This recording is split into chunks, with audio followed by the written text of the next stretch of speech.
नाम पे तलवारें निकली हुई थी, एक दूसरे की गर्दन काटने में लगे थे सारे राइटर्स, सारे स्कॉलर्स।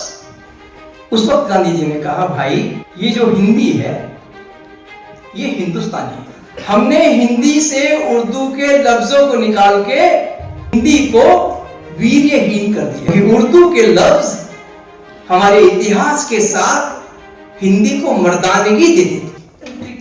अमेरिका सेंट्रिक थॉट पर चलता हुआ आज बर्बादी के कगार पे ये फील किया। अब जैसे आपने कहा कि मुझे याद है कि मेरे घर में पिताजी उर्दू और पर्शियन के जानकार थे, हिंदी उनको नहीं आती थी। मेरे घर की लाइब्रेरी में आज भी 700-800 किताबें उर्दू में हैं, जिसमें मेडिकल साइंस भी है, फिलॉसफी भी है, अलग अलग टेक्नोलॉजी की चीजें भी हैं, सारी किताबें उर्दू में थी। हमने क्या किया, आजादी के बाद गांधी जी ने कोशिश की इस इशू को समझने की। मुल्क आजाद हुआ मजहब के नाम पर, उसमें भाषा भी एक आधार बनाने की कोशिश की गई हिंदी उर्दू के झगड़े में।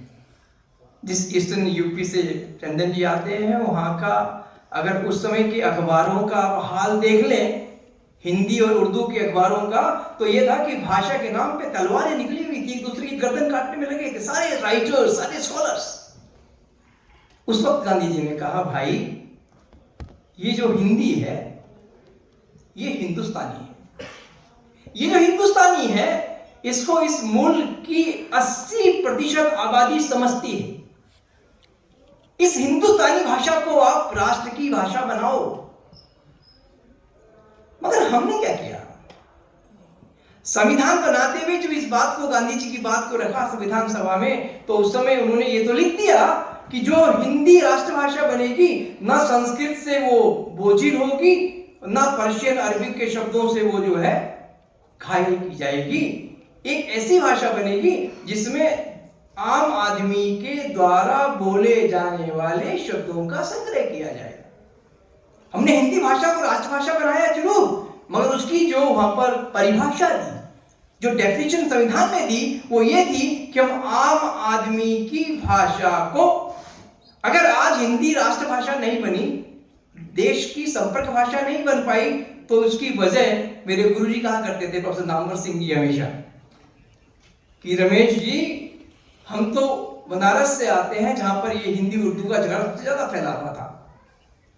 हमने हिंदी से उर्दू के लफ्जों को निकाल के हिंदी को वीर्यहीन कर दिया, क्योंकि उर्दू के लफ्ज हमारे इतिहास के साथ हिंदी को मर्दानगी दे देते।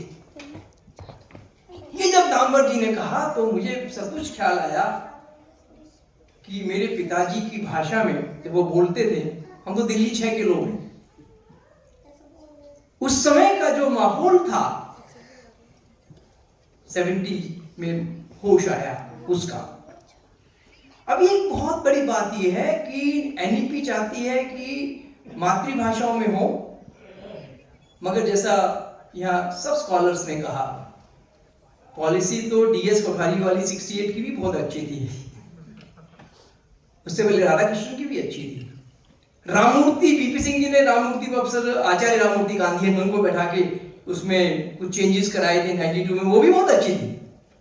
मगर इशू ये है कि इसके इंप्लीमेंटेशन को करने वाले जो स्टेक होल्डर्स हैं, उनकी क्या तैयारी है? वो कौन लोग हैं? वो लोग हैं उर्दू काउंसिल की रहनुमाई करने वाले, उसके सबसे बड़े स्टेक होल्डर्स हैं ये प्रोफेसर्स।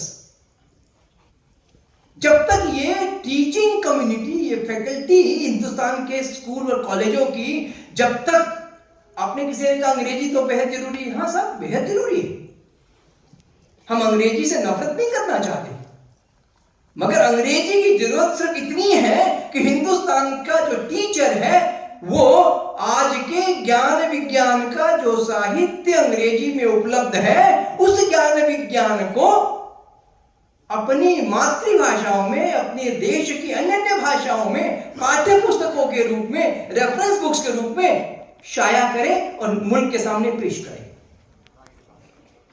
अंग्रेजी हमको हर किसी बच्चे के लिए नहीं चाहिए।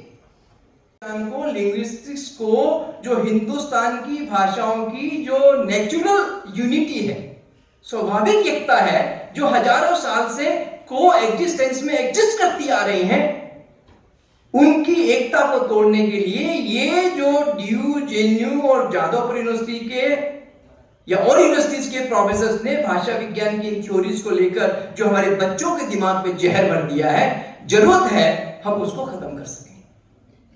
और ये काम कौन करेगा? ये काम करेगी ये यंग जनरेशन, जिनको इस, देखिए गांधी जी कहा करते थे कि फ्रांस और इंग्लैंड की लड़ाई हुई। अब जो फ्रेंच हिस्टोरियन है वो अपने फ्रेंच नैरेटिव को लेकर हिस्ट्री लिखता है, और जो ब्रिटिश हिस्टोरियन है वो अब उसको किसको एड्रेस करना है? अपनी सोसाइटी को, उसको अपनी ब्रिटिश सोसाइटी को एड्रेस करना है, एक नैरेटिव देना पड़ता है, चेंज करना पड़ता है। इसलिए हमारा सिर्फ एक ही मकसद है कि इस हिंदुस्तान में रहने वाली 130 करोड़ जो जनता है उसके वेलबींग के लिए, उसके हर तरह के हॉलिस्टिक डेवलपमेंट के लिए, और इस मुल्क की गरीबी को और अशिक्षा को खत्म करने के लिए हमें एक काम करना चाहिए। अगर हमने ये नहीं किया तो आने वाली जो नस्लें हैं, और हमारे 75 साल पहले जो हमारे फ्रीडम फाइटर्स हुए एक से बड़े, वो हमें अभी ऊपर बैठे हुए कोस रहे होंगे कि तुम्हारी क्या जनरेशन है जिन्होंने इस तरह से अपने मुल्क को बर्बाद कर दिया। खैर इन लफ्जों के साथ मैंने ज्यादा वक्त ले लिया, मैं माफी चाहूंगा। हाँ आप बोलते नहीं, हम सुनते। तो देखिए सवाल ये है कि उसके लिए जैसे उर्दू भाषा के लोग हैं या हिंदी भाषा के लोग हैं, उनका ये फर्ज बनता है। गांधी जी ने कहा एक बार कि आप हिंदुस्तान की, उनकी पहली किताब हिंद स्वराज में उन्होंने लिखा कि मैं पश्चिमी सभ्यता को शैतानी समझता हूं और हिंदुस्तान की तहजीब को मैं सबसे अच्छा मानता हूं, क्योंकि पूरी दुनिया को अगर बचाने की ताकत है तो वो हिंदुस्तान की तहजीब में है। क्योंकि ये हिंदुस्तान की तहजीब है जहां अलग अलग मजहबों के लोग भी साथ में रह सकते हैं, हजारों भाषाओं के लोग भी साथ में रह सकते हैं। तो अगर दुनिया को बचाने का हमने कोई रास्ता अगर हमारे पास है तो वो हिंदुस्तान की तहजीब के अंदर है, इसके सांस्कृतिक मूल्यों के अंदर है, इसकी जड़ों के अंदर है। अगर इन जड़ों को बचाना है और इस यूरोसेंट्रिक, अमेरिका सेंट्रिक जो एजेंडा हमने बनाया हुआ है प्रोफेसर्स ने, जब तक हम उसको प्रो इंडिया, और इंडिया भी कौन सा, वो 5% नहीं, वो 95% जो हमारा आवाम है उसको मद्देनजर अगर सोचते हुए अगर हमने अपने काम को, या NEP 2020 जैसे जो बड़ी बड़ी चीजें आई हैं, इनकी जो छोटी छोटी चीजें जो हमारे समाज को, सोसाइटी को बनाएंगी, जब तक उसको नहीं करेंगे, मेरा ख्याल है कि हमारा इस तरह का बैठक करना और मुझ जैसे एक अदना से आदमी का 200 किलोमीटर जाना, 200 किलोमीटर आना, 4 घंटे के ट्रैफिक पे फंस के आना, वो फिजूल हो जाएगा। मैं आता इसीलिए हूं